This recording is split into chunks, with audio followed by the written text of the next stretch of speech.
All right. So, hold on. Let me get something. I got something. I have no idea what's happening. I got you something. What is this? As an acknowledgement. I think I know what it is. Yeah. Oh, There you go. I did it. You did it. So what this is, RE/MAX has different levels of Achievement. yes. Within my first full year of real estate, I was able to achieve executive club, which it's not. It's not common Yeah. by any stretch. So that was very exciting. It goes based off of commission income. I was able to surpass the highest I ever made with my W-2 job. So that was really exciting. So then I'm an overachiever. And I said, okay, so for my second full year in real estate, I want to hit the next level, which is the 100% club. It was a reach, but I got it. You did it. And they don't actually, you Yeah. get the recognition in like PDFs and stuff, but you have to buy the awards. Buy the award, so there you go. Thanks. Super proud of you. We should have it right here. Our cactus. We don't have the cactus. Let me get that too. Okay. There it is. So now I have my 100% club award. I got Wawa my coffee and our cactus. Now all is right with the world. Oh, and not to discredit, Seth got, what is it, Lifetime Achievement Award or something? Hall of Fame. Hall of Fame. So Seth got the Hall of Fame award, and all he said was, look at that. Yeah. I don't think it's, I think the Hall of Fame it's an illustrious term, but I don't think it really means a whole lot. Well, yay, this is There you go. exciting. Yeah. It has nothing to do with what we're talking about What we're going to talk about today. But no, RE/MAX is actually really terrible at recognizing. RE/MAX, I love you. I love you too. I love your brand. Love the structure and everything like that. But you're not very good at recognizing agents. So I went ahead and I got this off of the preferred vendor for the awards. So Jen made the 100% club. And that is in what, your second full year? Mm-hmm. First full year, she made Executive Club. Second year, she made 100% Club, which is unheard of. We've talked about on this podcast before about the statistics of realtors. It's horrendous. When she went to buy a house and people told her it was a bad idea, she bucked the trend. What did you say to me when I interviewed you? I said, 87% of realtors fail. Yeah, what did I say back? And then you said, sucks for them. Yeah. Jen is a rising star. She'll be nipping at my heels in a couple years, I guarantee you. I almost congrats. cried. I guess it's a good time to announce, too, then, that I was also just nominated for Pennsylvania's Rising Star Real Estate Agent Award. That's right.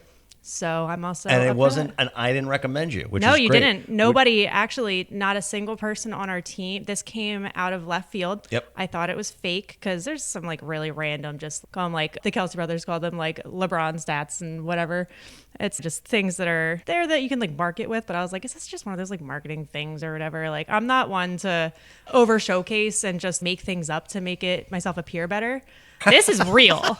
I mean, that like, is real. That I mean actually the was. fake stuff. Yeah. So for those who don't know, real estate is riddled with fake awards. Contact management database will have like a bunch of emails that go out that just say, hey, you're top 10% in the country, but they don't actually qualify it to be like top 10% of what? Right. Like top 10% in volume, top 10% like clients helped, top 10% satisfaction. It's just this faux award. And so you take that and you times it by about 50.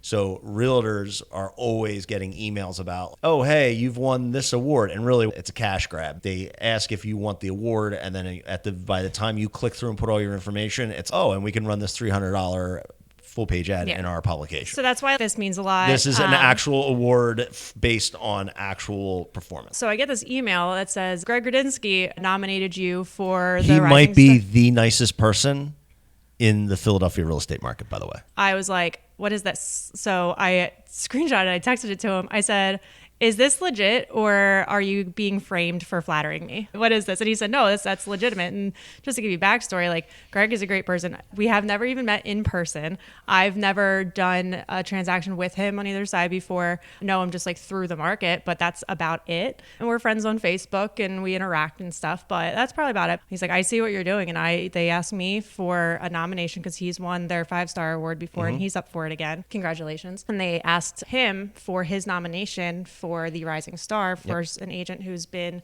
licensed for less than 5 years. And he's on a team. Like he has other people. I didn't think of that. Yeah, he's on a team with the other people that are like kind of quote unquote rising stars.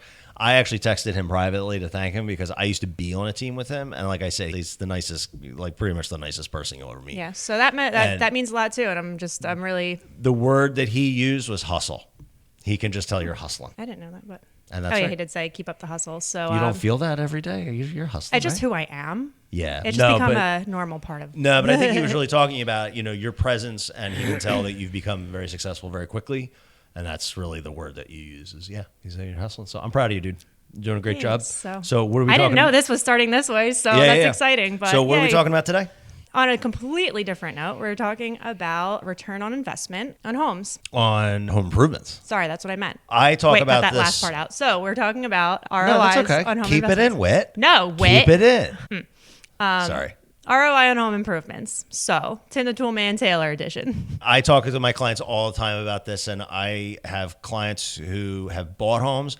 I have people who have never used me, but they own homes, and they want to know what the ROI is and the return on investment for certain projects. I like to talk about this in a couple different ways. One is from a time standpoint. On one side, you have flips, which is someone buys a house and they sell it within 6 months, all the way to someone who buys their forever home, which is you buy it and then you live in it for 30 years.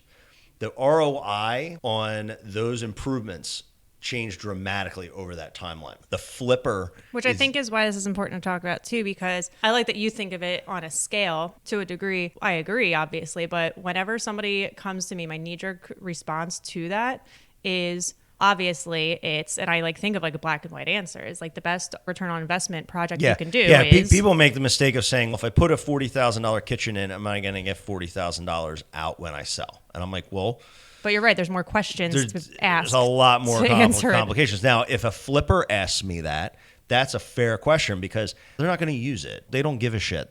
They want to know. It's a formula. It's a mathematical computation. If I put a certain amount of money in, will I get that money plus a little bit out? And even if a flipper takes a kitchen, puts a $40,000 kitchen in, and they get $40,000 out, it's actually not worth it. You might reset the market, the neighborhood record for a sale. But it's not just about money, it's about time. So even a flipper in a general sense has like a very small amount of consideration for time. Can you define a flipper? Oh, a flipper is somebody who purchases a home and then fixes it up and then puts it back on the market within 3 to 9 months. It's an investment strategy. It's an investment property. And I use flipper cavalierly because I'm thinking a lot of people, I think flip has become part of the vocabulary, but that's a good point. In our world. HGTV, they've kind of made that a normal term. But yes, we can actually credit them for something. Yeah, we can credit them for something, helping us in some way. So then you have somebody who buys their forever home, and let's say they want to put that $40,000 kitchen in to their house. Now, if that forever home owner put that kitchen in, but sell it in 6 to 9 months, they're not going to do that because it's their forever home. But if they wait 30 years, it matters a lot less what something's worth because you're going to enjoy it for probably 15 to 20 years. I mean, it's saying what's it worth to you, and it doesn't necessarily mean it has to be monetary or like... Well, I think that the way to really unpack it is when you have somebody with 30 years, you have to really think about what you mean by the word investment. So if it's an investment for a flipper, it's a straight number computation, and that's totally fair. But an investment is not just about, for the forever home people, is not just about, a dollar in, dollar out. It's an investment of, hey, you're going to wake up and make coffee every morning in this kitchen. You're going to have holidays in this kitchen. You're going to have hard conversations in this kitchen. You're going to be doing things in this kitchen for the next 15 years.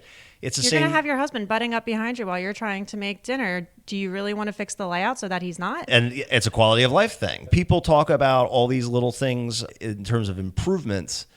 And really the investments, like the actual definition of investment changes the longer you own your home. You want to put a pool in, if you're going to enjoy it for 30 years, like it's okay to overspend on it because you're going to extract value from it. Now if it's a roof, which is something you don't like, quote unquote, enjoy, it is actually a good investment because it does head off a lot of other problems. The roofs can leak for years. You have no idea. It's taking care of the asset. That falls a little bit more into that more investment bucket. So if we're talking about roofs, because this is something that I think it's a misconception that people don't realize or understand is, does a new roof add value? A roof can add value. From an appraisal standpoint, not as much, but a new roof it does not necessarily add a dollar for dollar value. So if you go and spend $15,000 on a roof, you're not necessarily going to sell your house for $15,000 more. Now, on the flip side, so what I will say, I was going to finish my point, but I think you're going to Jen. make it before me, and I want to say it. Oh, so you want it to? Okay. So it doesn't add dollar to dollar value, but it does add sellability, and it can be the difference maker between if a buyer's looking at 3 houses and they're all around the same price point. If one is going to give them less problems and they already know that one of the big ticket items was taken care of and that's not going to be put on them, then they're going to buy your house. If you want to think of it this way, then like technically it does pay for yourself because it's better than not getting an offer. Yeah. So roofs fall into what we call big ticket items: HVAC, windows, roofs, water heaters, which isn't really a big ticket item. It can be if it doesn't work for you. Those are the types of home improvements that are more of the home maintenance side, where you not only replace them so they don't falter themselves, but they also don't allow other things to falter inside the home. So what I mean by that, if you're trying to prioritize things to put your money towards when like investing into your home, just because you're not going to get the dollar for dollar back for putting a roof on, you are going to prevent issues that are going to lose you money by getting it done. Yeah. So that return on investment isn't necessarily a straight 15 in, I'll get 15 out. And it's also not an intangible investment where you get to enjoy it. Like you're not going to go out to your front yard and look up with your wife and say, "Oh, honey, I just love our roof." Don't you? I do. I got a new roof 3 years ago. I felt like more of an adult. That's a nice roof. That's because you're weird. You're weird. But it's because I'm a homeowner and I say, look at that nice roof. Well, you also got a free roof. The roof on this rancher here is not $350. Insurance. So that's the other side where the investment is really about heading off other things that can go wrong and making sure that you're going to not have an insurance claim, because when you have an insurance claim, we've talked about insurance before on this podcast, that can be problematic as well. Because what makes sense is to get penalized for using something that you're paying for. Yes, obviously. But it's all based on risk. Next 10 years is going to really show whether homeowners insurance is going to be rocked in the next 10 years. I guess they just don't want it to be like Boy Who Called Insurance. Yeah. They need to make it somewhat prohibitive, because otherwise there wouldn't be any insurance at all. Yes. So to get to something you said you have a scale. Yep. And if you're starting at the investor side, it's like a flipper. Mm-hmm. Something that I think is very commonly also misunderstood is that they want to do the cheapest options so that they can get the most return on what they're investing in. And I can't disagree with that more. Yeah, investors absolutely can cut corners. Yes, and I think that there is a strategic way to still be able to put money in, spend like more than, the cheapest option, because again, it's being able to present. And I think it's important to be, if you're doing it for the intention of flipping it and somebody else buying it, is putting them in safely. Yeah. So I know this is more of a dollars conversation. A flip is a house that has been torn apart, put back together again, but nobody has gone and used the toilets day after day or pulled on those faucets or used the door day after day. And so a lot of times what can happen when you buy a flip property is that you got to break it in. But then the flip side is if you bought a house that someone has not really updated recently, but it's been owned for the last 10 years, there's value in the person. They can speak to it. They can speak to it, and the door isn't going to fall off. Hopefully the door doesn't fall off, but it's like that door has been swung by the same person for years and years and years. The odds are after you take ownership, you're not going to have a problem. And that goes to say, too, with the seller's disclosure. So seller's disclosure is required, at least I'm sure it is in every state, but we're speaking Pennsylvania, obviously, is something that you have to have when you're selling a house. The seller has to fill out to disclose any material defects. And reading one from somebody who has lived in it and knows their house really well is a lot more comforting and assuring to the person who's buying it, versus somebody who has never lived in it. There's ways around it. You never know who they bought it from and what's, happened before then. There's a lot more questions and what ifs. And I think we should do a whole episode alone on people buying flip homes. Yeah. And that'll probably be another day because I have plenty to say on that too. But like you said, there's not as much to read up on it because they don't know, and that's not their fault. Well, investors are putting things into a home that they're never going to have to use. They never have to go through the frustration of it failing. versus somebody who's putting in a kitchen that they're going to have to use for the next 10 years. They're much more incentivized to build it right so that they don't have problems after problem after problem. In the microcosm of this topic, yes, things are generally done better. Now, there are some investors who would very vehemently disagree because they have a lot of pride in what they do. Yes. But And those are the ones that I will work with and that I trust. But mostly investors, it's about speed and money. The investment, it's a straight line dollar consideration. My ethics and morals just play so hard into that side of things because I understand that you have a line item to meet and that you have a break even and you have a profit margin that you have to make. But I am so dead set on you better make sure that people are getting into houses safely and that you are not setting somebody up for failure just so you can reap a profit. That's right. Oh my God. The investment side, I help a lot of investors every year, but it is a sandbox that I agree with you. I have a little bit of a trouble navigating because it's just more about the money. It's not about families transferring homes, and it can sometimes violate fair housing ish. Sometimes older couples, they really want a family to move in because they want someone to pass the baton. You can't do that, but I know that's what is being thought of when they decide on who they want to choose. That's not a thing in the investment space. I mean, no. Well, I mean, some investors you can pull on their heartstrings, but it's really just like least contingencies, most money. Fastest settlement. That's it. Like my investor, he is responsible, which is why I work with him and I trust the quality of his work. Yeah. And I feel good putting buyers into the houses that we are selling. But it's funny, we make a really good team because he is that I don't care who they are. Like, do they have money to buy the house? Yeah. And then I have to bring the human side to things and actually feel for these people and liaison. The other thing, while we're talking about investors, a good rule of thumb is if you go into a flipped home, find out who that contractor is, because if they do a lot of work in the area, they're more likely to do quality work because they do not want their reputation damaged. Versus a guy who's in Philly, but he comes 20 miles outside the city, and then he's 20 miles here, 20 miles there, and they've got some like LLC and nobody knows who it is. Like, that's a different thing. But if you find these little local flippers who are usually, they have other jobs, they just hire contractors to do all their work for them, that can sometimes lend itself to higher quality. But almost every flip I've ever had someone purchase, there's been an inspection done. And if we don't get that house because they won't allow inspection, or an inspector's been through at least, or an inspector's been through it, or somebody has come through with another set of eyes, because it's really hard in that space to know what's what. So you really got to get an inspector to get in there. And even then, it can be tough. But I want to talk about one other thing with this topic. And really the main question that I get is, what actually does give you a return on investment? Well, that's what I was going to say is, now we so covered I stole it from you again. That's okay. That's fine. We're going in the same direction. So we're back to your scale. So we covered the one end of so let's talk about the forever home people. If there are improvements to be made on a home, and we're not talking about roofs, we're not talking about windows and all that stuff that nobody really cares about or gets to enjoy or see or show off. Anywhere you can fetch water. So bathrooms and kitchens are where you're going to make up the most ground, because they're high ticket items.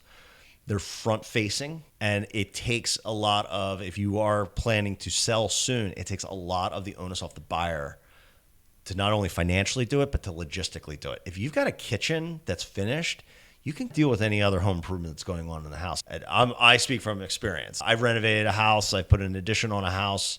And as long as you have that home base to like grab your coffee and your milk out of the fridge, like, it's a lot easier. And maybe have a toilet. Yeah, and have a toilet and have a bathroom. So that's where I usually tell people to start. Painting and flooring is another one where you can make up a lot of ground. Well, I think people that are even asking this question are wondering about this topic of, what is my best use of return on investment money, it's the people who have a lot of things they want to do. It's somebody who wants to finish their basement. They really want to update their bathroom. They would like to update their master bathroom. They'd like to update their kitchen. I'm sorry, did you say master bathroom or primary bathroom? Sorry, primary bathroom, primary bedroom. I'm following the law. I promise. Don't revoke my license or fine me. They want to replace floors. They want to knock down walls, whatever. But they have this list of things that they want to do. I think they want to know where to start if they can't finish everything. Yeah. And so in that instance, and I have clients that just reached out to me last week who are asking me about this. You get the list. We bring out a general contractor. We get estimates for all of it, regardless if you have the money. Just give me your wish list. If it's $100,000 worth of work, $200,000 worth of work, because then that gives you the framework to start saving for it if you don't have all the cash. The other thing that I often tell people to do is bring out an inspector. And people are like, well, wait, I'm not buying or selling a house. Why would I bring out an inspector? A maintenance inspection will save you from the trouble of finishing the kitchen, depleting all your funds, and then your roof starts leaking. When I was selling the house last year, my seller was like, well, what should we do to the house? We were getting ready to sell it. And I said, listen, I can give you my opinions. They asked, should we update the bathroom? Because that thing was ancient. That was like the blue tile and like fluorescent lights in the ceiling. It was pretty dated. But with where it was, I said, listen, if you want to know exactly what you should do, I said, get a pre-listing inspection. Not everybody necessarily agrees with me that's a good idea. You and I have gone back and forth whether we think it's a good idea or not too. But for them, I said, listen, I gave them the pros and cons to both. I said, here's how it can work in your advantage. Here's how it could not work in your advantage, and it could be a disadvantage. But I said, what's more important to you? Would you rather have something in front of you to give you a checklist of what needs to be done to your house? Yep. And then I can give you guidance on a buyer's perspective of what's going to be more important to them, and then go from there. So we just got the answer key, got the pre-listing inspection, had him come in, and he gave us everything we needed to know. I try, and I'm not very good at it. And I don't know why more people don't do this. I have a client down on Philadelphia's main line. He inherited the house. The house has some deferred maintenance, but they want to put a big addition out the back because they're a larger family than he's an only child and they have 2 kids, so they need an extra bedroom. I say, yeah, but what else is going on at the house? Like, how old's your boiler? How old was your air conditioning unit? How old's your roof?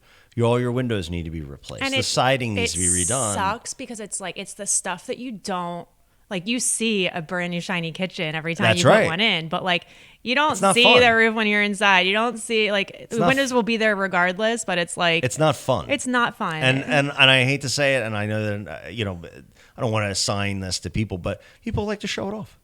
They like to show it off. The same reason they drive a nice car. Meanwhile, my neighbors down the street, somebody on my street got new windows 2 weeks ago, and I was so jealous. I was like, And now I look at them every time I drive by. Oh man, look at those nice windows. Look at those nice energy efficient windows. Because all our houses in our double cul-de-sac were all pumped out at the same time. Yeah, you have 25-year-old windows. Anytime we all need new windows, and they got it, and I was like, oh, that's so nice. You're a 7-year homeowner, so that's where that comes from. It does, like, it's more exciting to show off like the pretty things inside. But I mean, the real answer though is, like, it's not a linear answer. It's not. Like almost everything in real estate, there's no straight line. But I will say, if somebody does want to know, like you said, with your line or your what a scale on your sliding scale. Line Come on, scale, Jen. whatever. Semantics. It all depends on where you are on it. What does value mean to you? Is it something that you need for yourself, or is it something that, like, I had sellers last year, they completely gutted the house and completely remodeled the entire thing in 2018, knowing they would be selling within the next 5-6 years.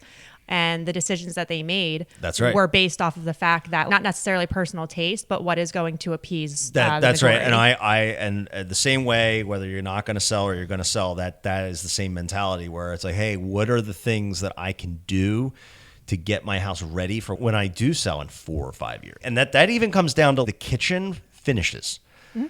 It's not even a matter, they've already decided they're going to do the kitchen.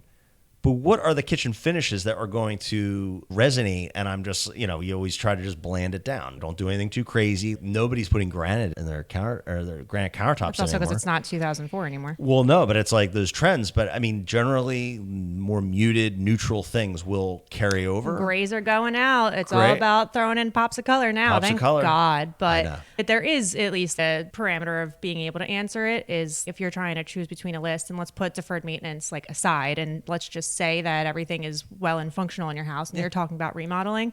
Things that sell a house are kitchens, primary bathrooms and bedrooms, not masters. Flooring, painting. Painting is the easiest thing that you can do to better show your house. I would say that's more goes into like to showing your house, not necessarily like somebody's talking like renovating. The hell it's not. Some houses you can pay $20,000 to repaint the inside, repaint it well. Well, yes. And that isn't never hire me to paint. Yeah, never hire me. Oh, you hire her before you hire me. It's gonna be it's ugly. But I can tell right away, and we're realtors. We're real estate ninjas. I'm telling you right now, we can tell immediately whether a professional or the homeowner painted that house. Oh yeah. And that is an investment. It's not just about, hey, put a cookie tray in, open house sign, paint, and all that stuff. Painting in cases inside of a house, especially with a lot of trim, a lot of transitions and stuff like that, can get very expensive very, very quickly. I'll tell you what, I was at my neighbor's the other day, though, and we're talking about getting her house ready to sell at some point this year. And the first thing she said was, first thing we need to do is paint the ceilings. And I melted. I was like, you're so right. Yes. It Yeah. makes such a big difference. It does. It does. The last thing I want to talk about, and then we can wrap up, is outdoor spaces. So patios, decks, pools. Some pools are a little bit of a 50-50. Some people think that they're a drowning hazard. The other people just see barbecues and the family reunions of their dreams. But outdoor spaces, covered outdoor spaces. I put a screened-in porch on my house. We love it. It's so nice. It's so nice. And so those are the other things that people will My deck look at. sold me my house. Yeah. I saw my deck and I was like, sold. And I love this thing. do you have a southern exposure or western exposure? You have sun on your deck all afternoon? I am like the most geographically dumb person. At 4 o'clock in July. The sun sets in my corner of my backyard. And it's beautiful. It's backyard. You don't mind the sun beating down on your deck? No, it's beautiful. You sit there? I love sitting out, like, especially in the spring and summer. I love going out on my deck, eating dinner outside, watching the sun go down. Oh, look at you.